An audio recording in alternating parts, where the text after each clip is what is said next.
our keynote speaker, who is Vivienne Hayes, Chief Executive of Women's Resource Centre. Please welcome her up. Thank you.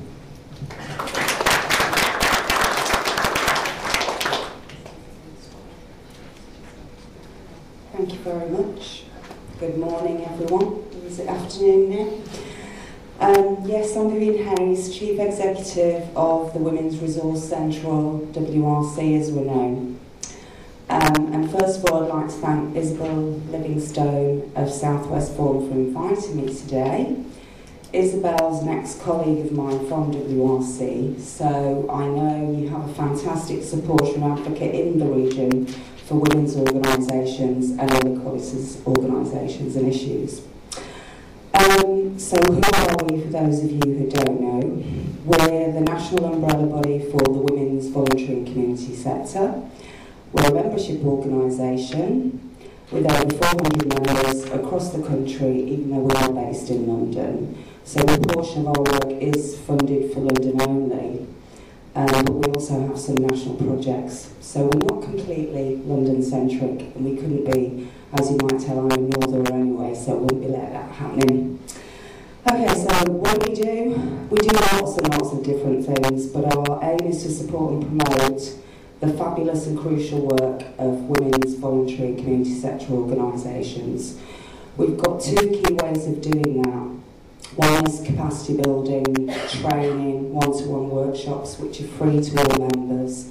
And we have a range of activities doing that, including what we call borough surgeries, where we bring together women's organisations with local commissioners. Because I think one of the things that's been said already is a lack of understanding of voluntary sector from the statutory sector. So to try and create and encourage that dialogue really helps women's organisations, and it helps commissioners to commission more intelligently, which unfortunately not a lot of them are able to do. The other part of our work is policy and influencing work, which is crucial, absolutely crucial, to inform decision makers about the not only crucial but often life-saving services provided by our members. Some people think it's an exaggeration to say life-saving, but if we consider that 2 women a week die at the hands of current or former partner, that one Red Crisis Centre I visited has windows that only open a couple of inches, and I was like, what's that about? And then they said, well, it's to make sure that the women who come here don't throw themselves out of the windows. So it's not an exaggeration to say that women's services are life-saving. Today, I want to focus on the influencing part of WRC's role, because that's what today's about. And I think, especially now in the current environment, it's even more crucial. Although women are over 50% of the population, and as a group include black women, disabled women, lesbian women, older and younger women, in fact all women, and make up most of the poorest of the poor, we still struggle to get our voices heard. Research conducted by WRC, Oxfam and Urban Forum found under 2% representation of women's organisations on local strategic partnerships. This lack of representation and exclusion from decision-making processes evidence itself by the resources allocated, or should I say not allocated, to our sector. Although women's voluntary and community sector organisations make up 7% of charities, we receive only 1.2% of central government funding to the charity sector. We know that policy decisions are crucial and determine the level of funding to the voluntary and community sector as a whole. So it's crucial to be influencing at that level for survival, and at that level locally, regionally and nationally. And with the new localism bill, it's even more crucial now to be able to influence locally, because our experience of the coalition is that, go local, everything's going to be decided local, don't come asking us. And for us as a national body, it's like, we've got to sort of do some quick thinking about how we support our members locally and regionally to actually engage in that process.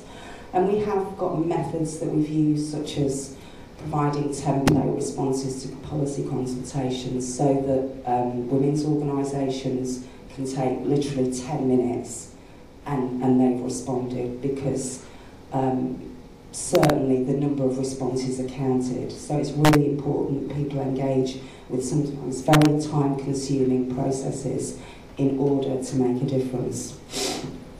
So right now, I think it's about survival for most of us. The Coalition's vision for a big society might lead us to think, oh yes, they recognise that the voluntary and community sector is the big society. We have an ally.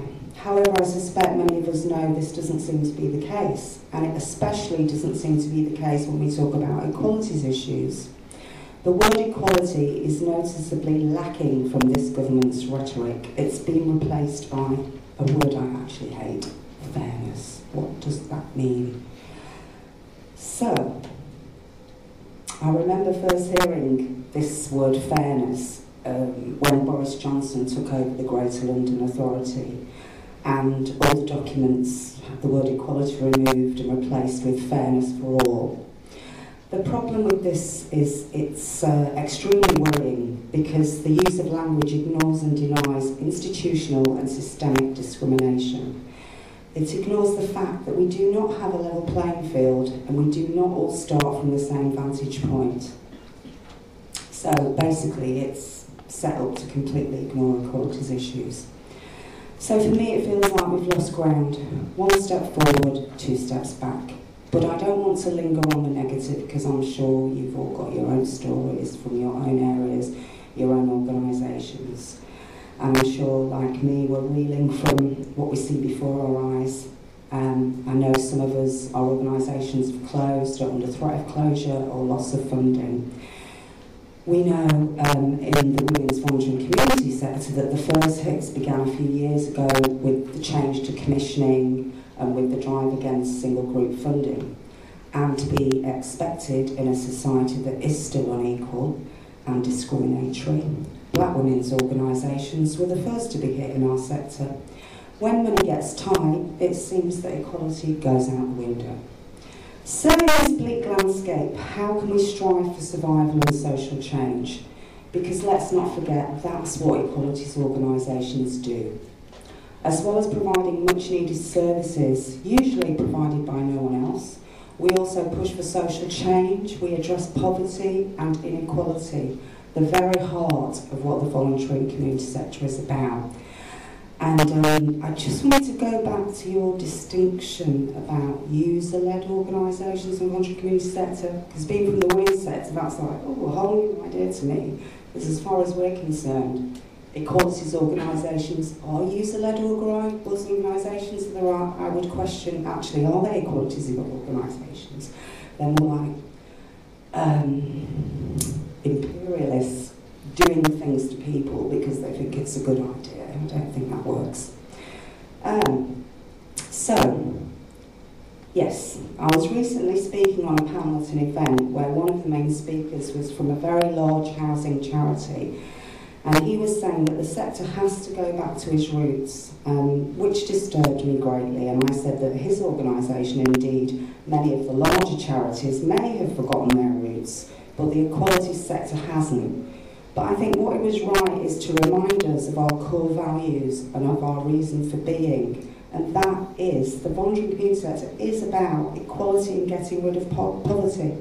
And it's the equalities organisations who are the most likely to have remembered this, because we see it before us every day. So, if we are to go back to basics, to coin a phrase, then it's to our sectors, the equalities sectors, that we must look, because now more than ever we need to push for social change. The beginning of the decimation of our public services and voluntary and community sector services underway. The most vulnerable and marginalised in our society will be feeling it the most.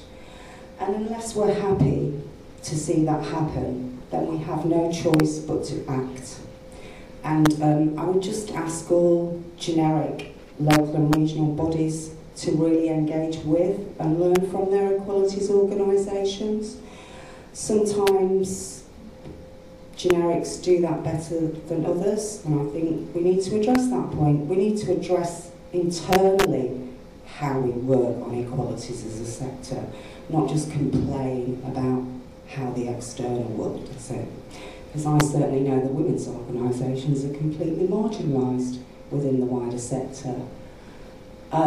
Once WRC became national, I was invited to national meetings, forums, blah, blah, blah. And it was like going back in time, you know, most of them white, middle-class blokes just completely ignored me, didn't take any notice of me. It's like, well, I'm not having that. But, you know, it's everywhere. It's not just outside, it is within the sector. And we have to be brave enough and open enough to have difficult conversations between us without getting defensive, if we're to do the best we can. So, now more than ever, I think it's true that we have to act together and really look at ways of working together. I know some people are scathing of partnerships, and you talked about maintaining values and ethos, which is crucial. That's how partnerships work together. But I think unless we're able to do that, then I really don't know how we are going to survive as a sector. And one thing we know is that the louder your voice, the clearer your voice, and the more we speak together, the more we achieve. History shows us that all over the place. Some examples of successes from my sector, the women's sector, also proves this. One of our campaigns, I think we started probably nearly 4 years ago, the Rape Crisis campaign. We produced a report with the Rape Crisis England and Wales sector called The Crisis in Rape Crisis. We produced robust evidence, and I think that's been mentioned as well. You've got to have indisputable evidence, because especially when you're talking about issues that people don't want to address, equalities issues, they will pull your stuff to shreds. So make sure they're not able to do that. So we produced that report. We also used our contacts with national generic bodies like NAVCA and NCVO, and I got their chief executives to support the campaign, because obviously I've met them through my contacts being on national bodies. We also had the New Statesman produce articles, and we also had a very supportive journalist from The Guardian, and we had several pieces in there. So the day after we launched our report, which I think was nearly 4 years ago, Harriet Harman, the then Minister for Women and Equality, announced an emergency fund of £1 million that rape crisis organisations could apply to, and that emergency fund happened twice more annually. So a total of £3 million was made available, not just to rape crisis centres, other centres as well. And now Theresa May actually has pledged to support the rape crisis sector. Don't know what else she's doing about equalities. Maybe I shouldn't say that if it's being transmitted to the world. Theresa, love your shoes, but come on, you need to do more.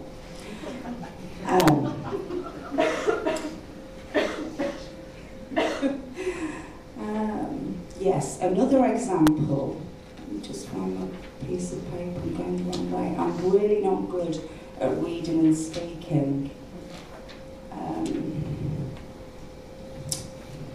Yes, another example was the success of the No Recourse to Public Funds campaign. I don't know if people have heard of that. People are nodding, so describe it. That's led by Southall Black Sisters, and they've been working on this for a long time. But we now facilitate the group, which has expanded and includes Amnesty International and other women's organisations. And through that collaboration, the group have been able to engage ministers. We're still not sure what the full outcome will be, but a pilot project supporting women with no recourse, called the Sojourner Project, actually had its funding extended, so that's like the first success, and we expect to see more successes from that as well. Another example of our successes is this report, Power and Prejudice, and that's a picture of Southall Black Sisters' victory over the Ealing Borough Council at the High Court when they took their funding away from them. And this is quite detailed. It's really useful though. I would encourage you to either phone up and ask for it or look on the website. But it's one of the projects that we led and funded, which involved 4 women's organisations, quite intensive work with them about how to influence locally. So I think this is really relevant now about how to influence locally. And one of the key tools they used was the gender equality duty. And of course we have the race equality duty and the Disability Discrimination Act, which all have attached to them processes. Those processes are undergoing change, and we believe that they're going to be weakened. So if you want to challenge a decision, for instance, what's happened in Devon, I believe, 100% cut to domestic violence services, I think that needs looking at, because if Devon did an equality impact assessment on that decision, they really would not be able to follow that through. So I would urge women and men who support women in Devon to look into that. And if anybody needs help doing that, they can always phone WRC. There's also the NEP publications outside on using equality impact assessments and human rights tools, etc., etc. These are really important because they're legal and people have to take notice.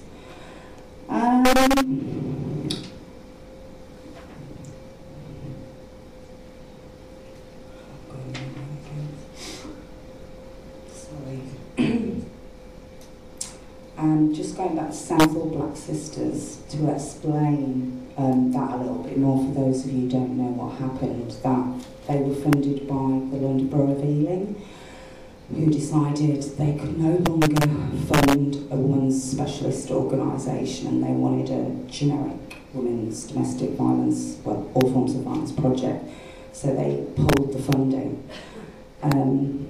They should have known really from the history of Southall Black Sisters that they wouldn't take that line down. They've got a very good reputation for challenging and changing laws, so I do wonder who made that decision. Anyway, Southall Black Sisters brought a judicial review, went to the High Court, and Ealing, realising they'd have egg all over their face, actually withdrew because they knew they were going to lose because they had not conducted a robust equality impact assessment on that decision. So, you know, we can get places, we have to know what's available, we have to be pretty smart, and we have to work together. We had our conference in December, and our keynote speech was by Bea Campbell, who's quite a well-known feminist broadcaster. And she said, be dangerous. It's time to be dangerous. I agree with that, and I would add, most importantly, we need to be dangerous and bold together. We need to acknowledge our differences, but focus on what our commonalities are, especially in the equality sector, especially. And we need to come together to fight for the rights of the people that we work with. Don't think someone else is going to come along and do it for us. That's never happened. They never have. All the rights we have because we demanded them, because we pushed for them, and also many of our ancestors actually died for them. And so I just want to finish with a couple of quotes really. As the late great June Jordan said, we are the ones we have been waiting for. So never forget that together we have and will continue to make change. Good luck, goodwill, very important, and good fortune to those of you who are prepared to continue the struggle. And as Southall Black Sisters say, resistance, not submission, is our tradition. Yeah.